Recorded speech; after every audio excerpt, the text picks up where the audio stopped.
ফার্স্টে তোমরা এই ভিডিওটা দেখো। এরকম ভিডিও তোমরা বন্ধুরা কিভাবে এডিট করবে চলো আজকে আমি দেখাবো এই ভিডিওর মধ্যে। তো তোমরা ভিডিওটা পুরো দেখতেই থাকো। তো তোমরা ক্যাপকাট থেকে এরকম স্লো মোশন কিভাবে ভিডিও এডিট করবে তোমাদেরকে দেখে দিই। প্রথমে তোমরা গুগলে বা ক্রোম ব্রাউজারে আসতে পারো। তো আমি চলে যাচ্ছি ক্রোম ব্রাউজার, এটা আমাকে বেস্ট লাগে। তো তোমরা এখানটা সার্চ করে দিবে ক্যাপকাট স্লো মোশন টেমপ্লেট। তো আমি এখানটায় লিখে দিচ্ছি, দেখতে পাচ্ছ।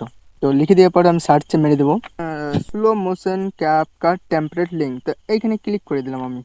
ক্লিক করে দেওয়ার পর দেখতেই পাচ্ছ অনেকগুলো ক্যাপকাট টেমপ্লেট যা আছে সব শো করবে এখানে। তোমাদের কাছে যদি ক্যাপকাট প্রো ভার্সন না আছে তাহলে তোমরা এইটা ইউজ করতে পারো।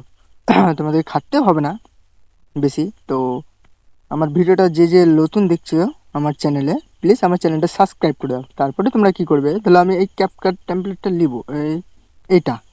তো আমার এখন ফিলহাল নেট চলছে না, তো এটা এখন অফ রাখি। তারপরে তোমরা কি করবে, এই দেখো ইউজ টেমপ্লেট অন ক্যাপকাট, এইখানে তোমরা টাচ করে দেবে, ক্লিক করে দেবে। তারপরে ইউজ টেমপ্লেট ক্যাপকাট। তো এইখানে কী হবে, তোমাদের ডাইরেক্টলি ক্যাপকাট পুরো ভার্জন না হলেও ডাইরেক্টলি তোমাদের ক্যাপকাটে চলে যাবে ভিডিওটা। তারপরে তোমরা এখানটায় কী করতে পারবে, এই দেখো ইউজ টেমপ্লেট, এইখানে ক্লিক করে দেবা। এখানে ক্লিক করার পর দেখতে পাচ্ছ আমার অনেকগুলো ভিডিও আছে এখানটায়।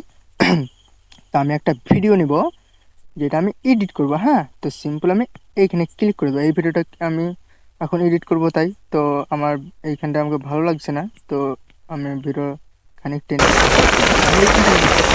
তো এইখানটা করে দিলাম। তারপরে নেক্সটে ক্লিক করে দেবো। দেখো আমার লোডিং হচ্ছে এখন। তো ভিডিওটা এখন লোডিং হচ্ছে। তার একটা কথা বলে দিই, তোমরা এরকম ক্রোম থাকা এরকম স্লো মোশন টেমপ্লেট ইউজ করতে পারবা খুবই সহজভাবে। তো ভিডিওটা কেমন লাগলো কমেন্ট করে একটু জানাও। আর দেখো আমার ভিডিও ফাইনাল রেডি হয়ে গেছে।